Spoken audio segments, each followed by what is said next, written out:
여러분 안녕하세요. 컴파일러 5번째 강의 복습 시작하겠습니다. 지난 시간에 우리 파스트리에 대해서 배웠는데요. 파스트리는 유도 트리, 데리베이션 트리라고 부르기도 한다고 했었죠. 그래서 여기 첫 번째 나온 그림은 포춘 쿠키인데요. 포춘에 대해서 나중에 좀 말씀드릴 게 있어서 넣은 그림이죠. 그래서 이제 기본적으로 주어진 문자열을 어떻게 구조화 시키느냐, 문자열의 구조를 어떻게 파악하느냐예요. 그래서 먼저 문자열을 주어진 문법으로부터 이끌어내는 방법을 유도라고 하는데, 데리베이션의 방법은 크게 두 가지 있어요. leftmost derivation, rightmost derivation. 우리말로 하면 좌측 유도, 우측 유도 각각 그렇게 부릅니다. 좌측 유도는 그 문장 형태, 그 중간에 이렇게 막 유도되는 형태를 문장 형태라고 하는데, 문장 형태에서 가장 왼쪽에 있는 넌터미널을 비단말 기호를 바꾸는 방법이에요.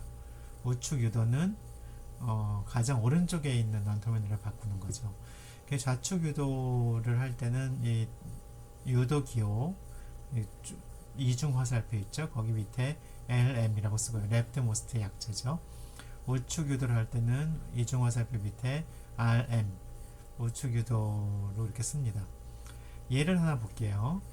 여기는 이 example로, 이 예로 2는 2 플러스 2, 2 마이너스 2, n은 0 혹은 1. 이 example로 1 더하기 0 빼기 1을 해보면요, 이렇게 할 수 있어요. 지금 좌측 유도를 한 건데요. 먼저 첫 번째 규칙 이용해서 2 플러스 2로 했어요. 플러스의 왼쪽엔 1이어야 되죠.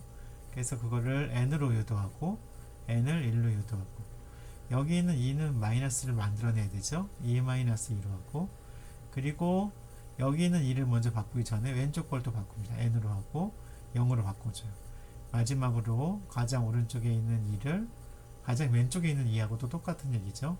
n으로 바꾸고 1로 바꿔줍니다. 그럼 이 과정을 보시면 가장 왼쪽에 있는 왼쪽에 있는 각 경우에 왼쪽에 있는 비단말기를 계속 바꿨죠. 그래서 이것은 좌측 유도의 예라고 할 수 있습니다. 자, 그런데 이 좌측 유도, 우측 유도 두 가지가 있는 것뿐만 아니고, 중간에 뭐 다른 걸 바꿀 수도 있잖아요. 그게 유도하는 방법이 유일하지 않기 때문에 유일한 구조를 파악하기 위해서 우리가 파스트리, 유도 트리를 생각해 봅니다. 지금 여기 있는 거를 트리로 만들면 어떻게 할 수 있냐면요. 바로 example을 볼게요. 파스트리 example을 보면 이렇게 할 수 있어요. 2는 2 플러스 2하고 n으로 가고 1로 가고, 여기 있는 두 번째 2는 또 2-2가 되고 좌측으로 n이 되고 0이 되고 n이 되고 1이 되고, 지금 여기 있는 트리랑 여기 있는 트리랑 똑같다고 보실 수 있죠. 이것만 좀 더 늘려서 밑으로 뺀 거예요. 그래서 보시면 이 맨 밑에 네모로 표시된 거는 단말 기호예요. 더 이상 바뀔 수 없는 거. 동그라미는 비단말 기호예요. 그래서 파스트리를 보면 루트는 항상 그 스타트 심볼, 시작 기호가 됩니다. 그리고 단말 기호들을 쫙 좌측에서 우측으로 읽으면 원래 우리 주어진 그 문자열 있죠. 1 더하기 0 빼기 1 더하기 0 빼기 1이 그대로 읽혀지죠. 이런 구조입니다. 그래서 얘들을 터미널이라고 하고, 터미널이 아닌 걸 넌터미널이라고 하고, 그 중에서 가장 위에 있는 놈을 스타트 심볼이라고 하고, 이렇게 부른 겁니다.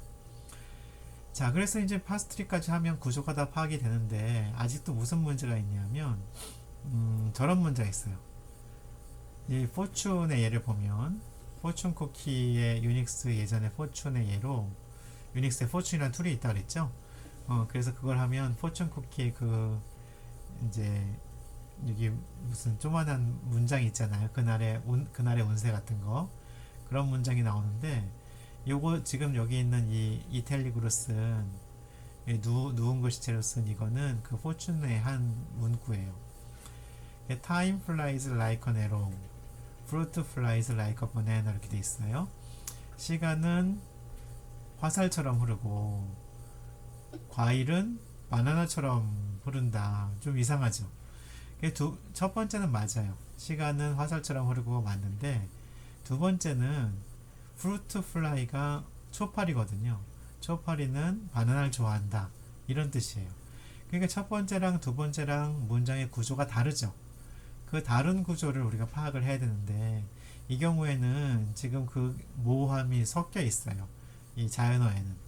근데 우리가 보통 사용하는 그 프로그래밍 언어에는 이런 모호함이 있으면 다른 코드가 나오겠죠. 그래서 우리가 모호함을 제거해 줘야 돼요.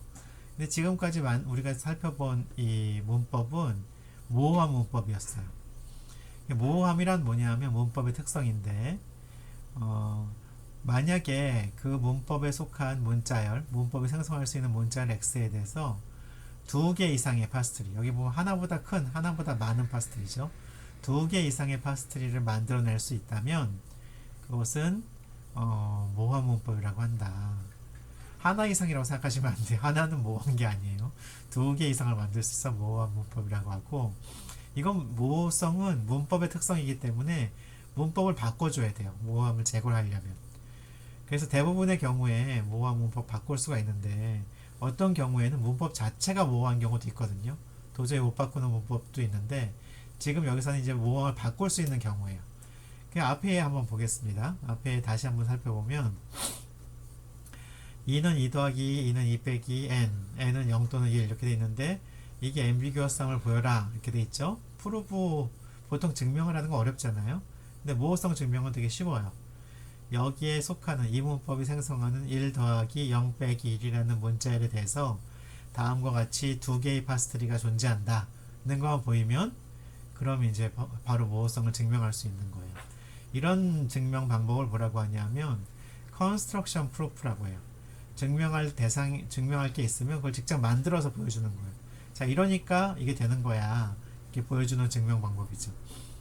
자, 어쨌든 증명할 수도 있는데 문제는 우리가 이 모호성을 제거해야 된다 그랬죠.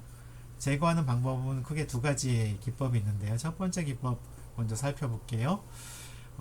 결합 방향, 결합 법칙을 우리가 강제하는 방법이에요.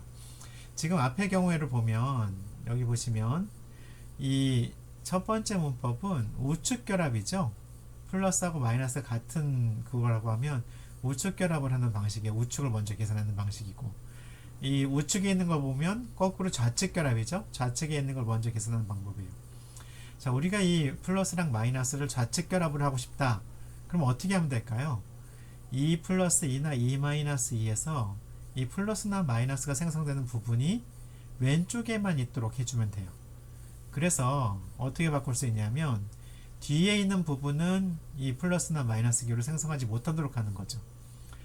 그래서 한쪽으로 이제 몰아버리면 되는데 좌측으로 몰아버리면 이런 문법을 없네요. 이걸 저기서 한번 만들어 볼게요. 여러분들 요 문법 있잖아요. 요 문법을 그대로 복사해 와서 이제 만들어 보면 강의 시간에 만들어 드렸지만 우측으로만 몰면 되니까 이쪽은 n이 되면 되겠죠. 아이고, n이 한글로 우네요. n이 되면 되겠죠. 이쪽도 마찬가지야. 좌측에서만 하면 되니까 이쪽이 n이 되면 돼요. 그러면 이게 이제 자동으로 좌측 결합이 돼요. 왜냐하면 플러스랑 마이너스가 두 개 다 있으면, 아니면 플러스가 두 개 이상 있으면 왼쪽 서브트리로 만들어지게 되니까 좌측 결합이 되는 거죠. 자, 그런데 이제 마찬가지로 이렇게 좌측 결합을 했는데 여기는 뭐가 문제냐면 곱하기가 더 우선순위가 높은데, 그러니까 더 서브트리에 만들어져야 되는데 지금은 똑같은 수준에서 만들어져요. 예를 들면 이쪽의 경우에는 좌측 결합으로 돼버리기 때문에 더하기가 먼저 계산되는 결과가 되거든요. 그래서 이런 거를 제거하기 위해서는 플러스랑 곱하기를 생성하는 non-terminal 비단말 기호를 다른 걸로 해줘야 돼요. 그래서 그렇게 만드는 방법 프레시던스 캐스케이딩이라고 하는데, 지금 보시면 이 밑에 문법 먼저 보실게요. t는 곱하기를 생성하고 2는 플러스를 생성하는데 그 t는 2의 서브트리로만 만들어질 수 있죠. 그러니까 곱하기는 밑에 내려갈 수밖에 없는 거예요. 이런 구조로 이렇게 바꿀 수가 있습니다. 이런 방법을 우선순위 나열, 우선순위 캐스케이딩, 이렇게 뭐 계층별로 나열하는 거잖아요. 그래서 우선순위 계층화라고 하실 수 있습니다. 그래서 이 두 가지 기법을 이용하면 일반적으로 그 수식 문법에 대해서는 모호성을 다 제거하실 수가 있어요. 그래서 요약하면 우리가 두 가지 데리베이션 살펴봤는데 두 가지 유도, 좌측 유도, 우측 유도 살펴봤고요. 그러니까 유일한 표현을 찾기 위해서 파스트를 찾아봤는데도 불구하고 봤습니다. 그런데도 불구하고 문법이 자체가 모호한 경우가 있었어요. 그럴 때는 모호성을 제거를 해줬고요. 그 다음에 모호성을 제거하는 방법은 enforcing associativity, 결합 방향을 강제하는 방법, 프레시던스 캐스케이딩, 우선순위를 계층화하는 방법 두 가지 살펴보았습니다. 혹시 여러분들 연습해 보시고, 지난번에 우리 우측 결합 한번 여러분들 연습해 보시라 했죠. 연습해 보시고 그리고 질문 있으시면 질문 답변 게시판에 게시해 주시기 바랍니다. 여러분들 복습하시느라 수고 많으셨습니다.